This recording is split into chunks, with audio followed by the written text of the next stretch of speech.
Hey guys, welcome back to my channel. Today is going to be a DIY thrift flip video, and I'm also going to be using items from the Dollar Tree. I feel like the Dollar Tree has really stepped up its game, so I decided to give myself a little bit of challenge and see how high end I could make these Dollar Tree items. I think y'all gonna enjoy today's video, so let's get started with the projects. They had these breadboards at the dollar store, and y'all know I love making breadboards, but I understand not everybody can make their own. So this could be a perfect option for you if you wanted to make some decorative breadboards. The first thing I want to do is remove the sticker.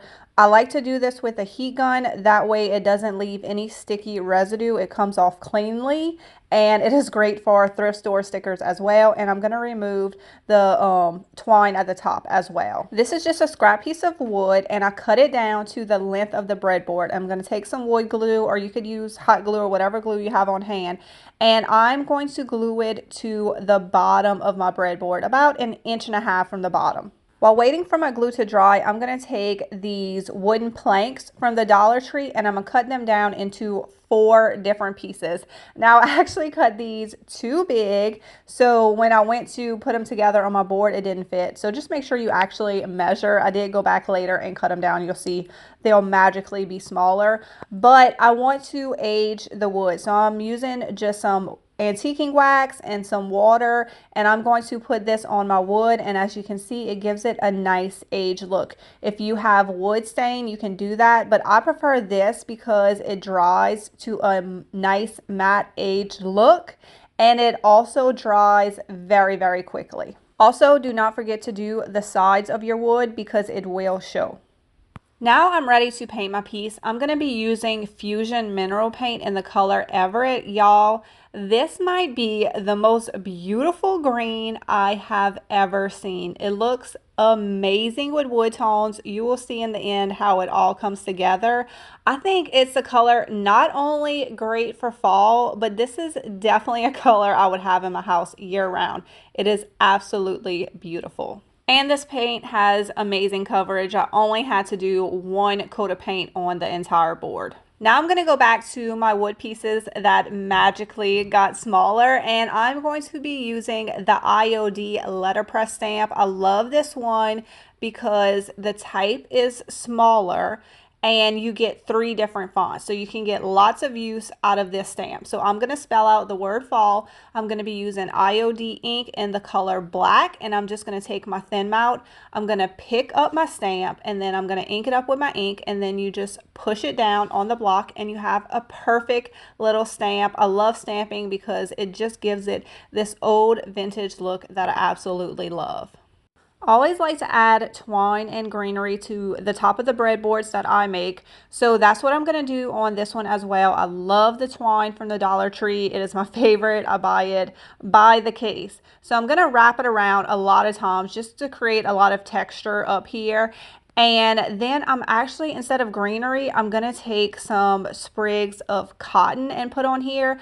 I think the cotton looks absolutely gorgeous with this color, and it is also, you know, very fall. So I think it is the perfect combination with this piece. And then I'm going to put my little fall letters on the little holder that I created with the board. And guys, these little apples were from the Dollar Tree as well, and they are so cute. So I want to add them to here, and if you have more ideas for these apples, definitely let me know because I think they're adorable. I ended up adding a little bit of antiquing wax to the stem of this apple, and I think it looks great, and I think this board came out amazing. Y'all let me know what y'all think.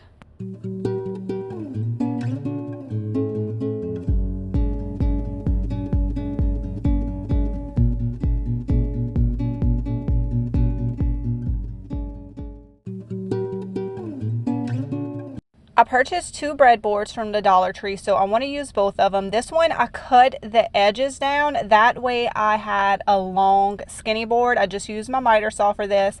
And now I'm just taking some sandpaper and I'm going to round out the edges. That way it looks a little bit more natural. I want to paint this breadboard white. I'm going to be using Dixie Belle paint in the color Fluff. And of course, I'll have a link to all the products that I'm using in today's video in the description below. I'm just going to do one quick coat on here, and then I'm going to sand it down just to make sure everything's smooth. And then you want to seal it. I like to use a Rust-Oleum clear coat in the spray can. It's just quick and easy, but whatever sealer you have on hand will work. You just want to make sure you seal it before the next step. I want to apply a transfer to my breadboard. This is IOD's Ephemeral Melange Transfer. It has all these vintage designs and labels and little seed packets. I'm actually going to use this one because it has like all the fall colors in it, and I think it'll be perfect for this. So you're just going to cut out whatever design you pick. You're going to pull off your backer, and then you are going to put it on your piece. And all of your transfers come with a little transfer tool. So you just rub that over your transfer, and then it will transfer on to whatever piece you are trying to apply it to. Very easy, very simple. To finish this piece off, I'm going to add the jute twine from the Dollar Tree around the handle of this breadboard, and then I'm going to add some floral from the Dollar Tree as well. It's the little orange flowers with the little red balls. I think it really ties into the colors of the transfer. And then once I did that, I felt like the white was just a little bit too white. So I went back with my sandpaper and I distressed all the edges a lot more to bring back some of that brown color. And then I also distressed the edges of my transfer, and I really think the distressing really brought the whole piece together. Y'all let me know what y'all think about this cute little breadboard.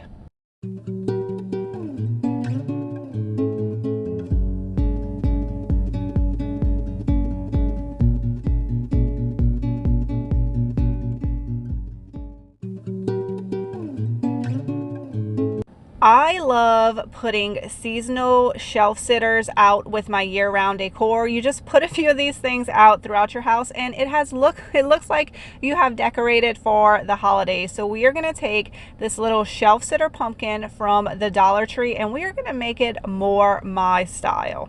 I removed all the extra pieces off the pumpkin, and now I'm going to take a small piece of drop cloth and I'm going to hot glue it to the edges of the pumpkin. Now I am using drop cloth because that's what I like, but of course you could use any fabric you want. I think this would look great with a little sweater. I would love to see what kind of ideas y'all come up with. Definitely go grab one of these little pumpkins from the Dollar Tree. You are not even going to believe how cute this piece is going to turn out. So I'm going to continue to hot glue all the edges until I get to the top. And before I get to the very, very top, I want to stop. That way I have a little bit of an opening to work with, and I want to go ahead and stuff the pumpkin. So you're going to continue to stuff the pumpkin until you get to the stem. Then you're going to take your hot glue and completely close it up. Then I turned the pumpkin over and I started cutting off all the excess fabric.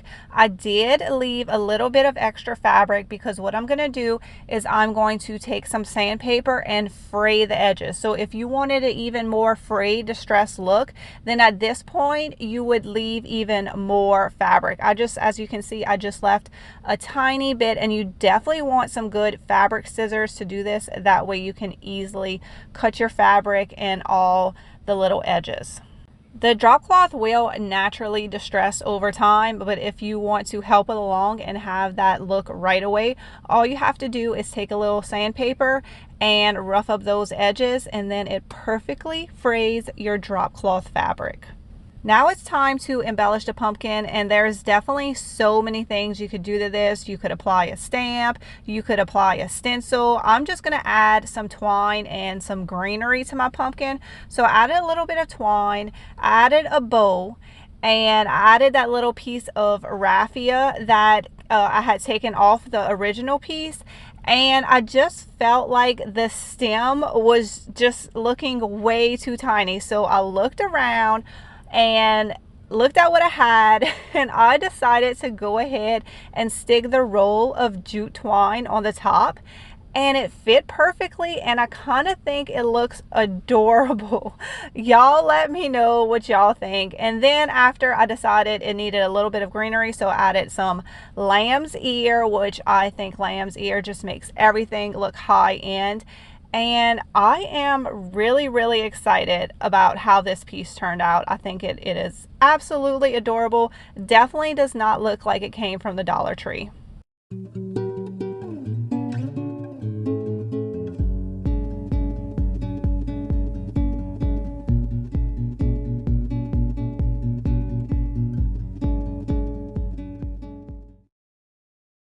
Y'all know how I feel about cute tiny brushes, and not only are these small brushes from the Dollar Tree adorable, they also smell good. This is going to be a super quick, easy project. I'm going to take some leftover spindles that I had laying around, and I'm going to hot glue them to the top of the brush. You just want to make sure you do hold it until the hot glue dries. That way it stays straight. And then I'm going to take some jute twine from the Dollar Tree and just wrap it around, and that'll not only help keep everything to stay in place, but it will also cover up that seam. And that is it. This was a really quick, simple project, and I am obsessed with how these little brushes turned out. I am not just leaving them out for fall. These are going to be in my house all year long.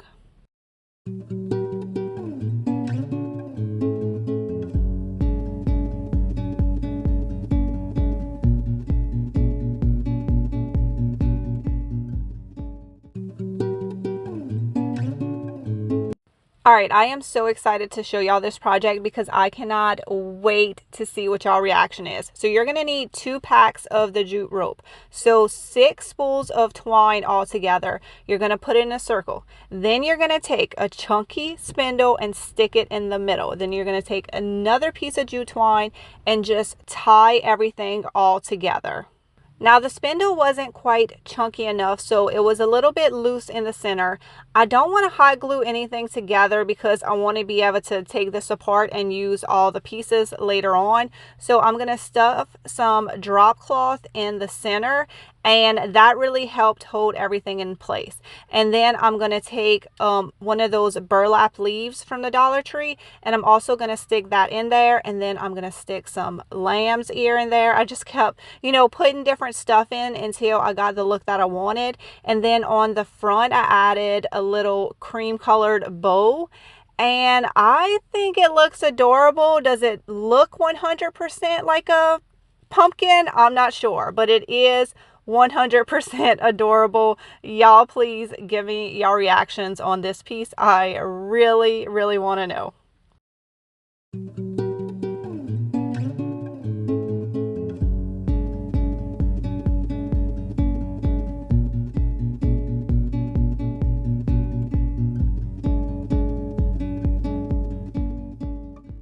They have these little glass jars with the little cork tops at the Dollar Tree. They come in 2 different sizes. So I'm going to do 2 different quick, easy, simple DIY with these. The first one, we're going to use the taller bottle, and I want to add a bow to it. So I'm just going to take a piece of the jute twine and just wrap it around the jar and make just a tiny little bow. Then I'm going to take this frame that you can get from the Dollar Tree as well. I like the little metal embellishment at the bottom, but you could absolutely use a thrifted frame and add something to it as well.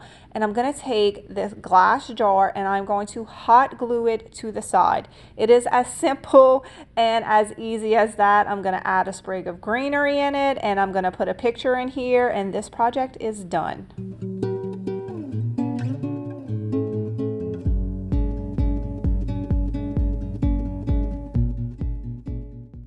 I always pick up these embroidery hoops when thrifting because I use them for a ton of different DIY projects. And if y'all are interested in some of those projects, I will leave a playlist in the description below. I've done lots of videos using embroidery hoops. So also one of my favorite fabrics is drop cloth. So I'm going to add a piece of drop cloth to this embroidery hoop, and then I'm just going to trim off all of the excess fabric. And then I'm going to take 5 of the little glass jars. Now, the amount of jars you want to put on here will depend on the size of your embroidery hoop. So you could definitely go bigger. You could go smaller with this. I think there's lots of different options here. Now, notice that I'm putting them not in the center, but a little bit lower, because what I'm going to do is I'm going to add greenery to this, and it's going to be absolutely adorable. And so when the greenery is added, I want it to then look like it is in the center of the piece. So definitely keep that in mind when you are doing this project. Again, another quick, simple, very easy project that looks extremely high end. And what this cost me, $1.25, $1.50 maybe.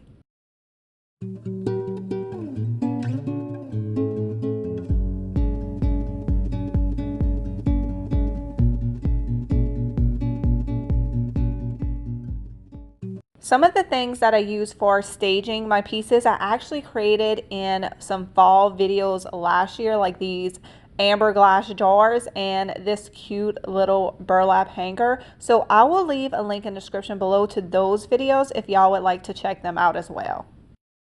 All right, guys, I hope that y'all enjoyed today's video. Please leave a comment below and let me know how you think I did with these Dollar Tree items. Also, I would love to know, what was your favorite project that I created in today's video?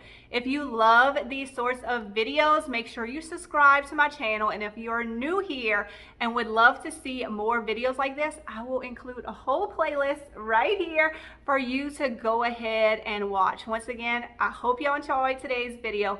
I hope y'all are inspired. Y'all have a great day, and I will see y'all in the next video.